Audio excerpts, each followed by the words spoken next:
आपदामपहंतारं दातारं सर्वसंपदां लोकाभिरामं श्रीरामं भूयो भूयो नमाम्यहम्।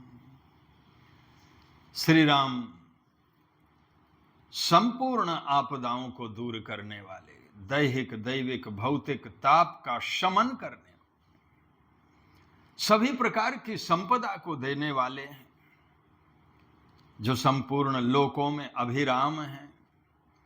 ऐसे श्री राम को बार बार हम प्रणाम करते हैं। वास्तव में तुलसी जी ने भी यही बात कही कि जो मंगल के भवन हैं, अमंगल का विनाश करने वाले, ऐसे प्रभु राम हम सभी के ऊपर कृपालु हों, दयालु हों। आज रामनवमी का उत्सव है। हमारे श्री राम के जन्म का महोत्सव है, क्योंकि जिस समय अवधपुरी में श्री राम ने जन्म लिया था, योग, लग्न, ग्रह, बार, तिथि सब अनुकूल हो गए थे और जो चराचर है, पूरी प्रकृति जो है सुसज्जित हो गई थी। सारे वन उपवन कुसुमित हो गए थे, सारी लताएं पल्लवित हो गई थीं और शीतल मंद सुरभित पवन चलने लगा था। ऐसे शुभ मुहूर्त में नवमी की तिथि, चैत्र शुक्ल पक्ष की नवमी, और उस समय अभिजित मुहूर्त में मध्य दिवस में संपूर्ण लोकों को विश्राम देने वाले प्रभु राम का अवतरण होता है। उस समय इस पावन अवसर को देख करके ब्रह्मा भी अपने विमान पर आरूढ़ होकर के अवधपुरी के गगन में आ गए हैं। सारे देव और देवियां भी विमानों में आरूढ़ होकर के और अवधपुरी के गगन में आ गए। सारे ऋषि मुनि गंधर्व सभी जो है प्रभु के दर्शन करने के लिए आए। गंधर्व लोग विविध प्रकार के मंगल गान कर रहे हैं, दुंदुभियां बजने लग गई हैं। ऐसे सुंदर अवसर पर अवधपुरी, जहां सरयू नदी प्रवाहित होती है, वहां पर प्रभु का अवतार हो रहा है। सारे देवता जो है पुष्पों की बरसात कर रहे हैं, अपने अपने विमानों से दुंदुभियां बज रही हैं और नाग मुनि देव सभी जो है प्रभु श्री राम की स्तुति कर रहे हैं।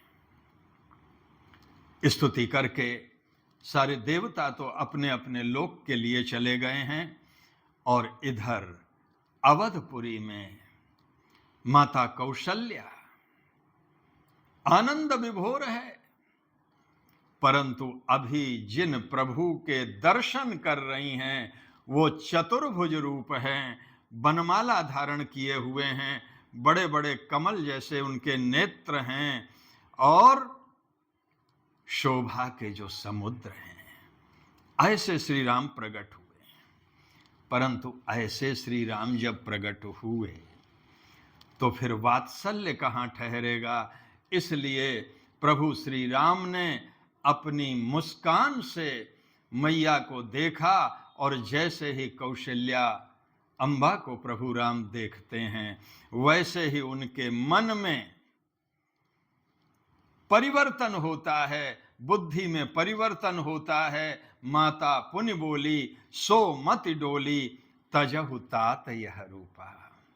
हे तात, आप इस रूप को अब छोड़ दीजिए और बालक बन करके मेरी गोदी में आ जाइए। कीजय शिशु लीला अति प्रियशीला, यह सुख परम अनूपा। क्योंकि वात्सल्य का जो सुख है, स्वयं प्रभु जब शिशु बन करके मैया की गोदी में आते हैं, उस आनंद की तो चर्चा ही क्या करें। वह आनंद तो ऐसा आनंद है कि उस आनंद के सामने सारे आनंद फीके पड़ जाते हैं। मैया की इच्छा से प्रभु ने शिशु रूप में अवतरण लिया है, और जैसे ही शिशु रूप में अवतरण लिया है, राम लला जो है वहां पर अयोध्या में साकार हो गए हैं। सभी अयोध्या में एक प्रसन्नता छा गई है। बहुत बड़ा महोत्सव जो है राजा के द्वार पर, राजा के आंगन में होने लग गया है, और सभी जो है आनंद विभोर होकर के बधाइयां दे रहे हैं, जय जयकार कर रहे हैं। आज उन्हीं श्री राम के जन्म के महोत्सव का दिवस, रामनवमी का दिन। और प्रभु राम जब भारत में अवध में जब अवतार लेते हैं, ये हम सभी भारतीयों के लिए बड़े गौरव की बात है कि जिस समय कोई व्यक्ति सोचता है कि आदर्श पुत्र कौन होगा, आदर्श प्रजापालक राजा किसे कहेंगे, आदर्श मित्र किसे कहेंगे, आदर्श पुत्र किसे कहेंगे, तो आदर्श की सीमा पराकाष्ठा समाप्त हो जाती है श्री राम के पास पहुंच करके। प्रत्येक संबंध के आदर्श को जिन्होंने स्थापित किया, इस धरती पर ऐसा लोक पावन चरित्र श्री राम का अद्भुत है।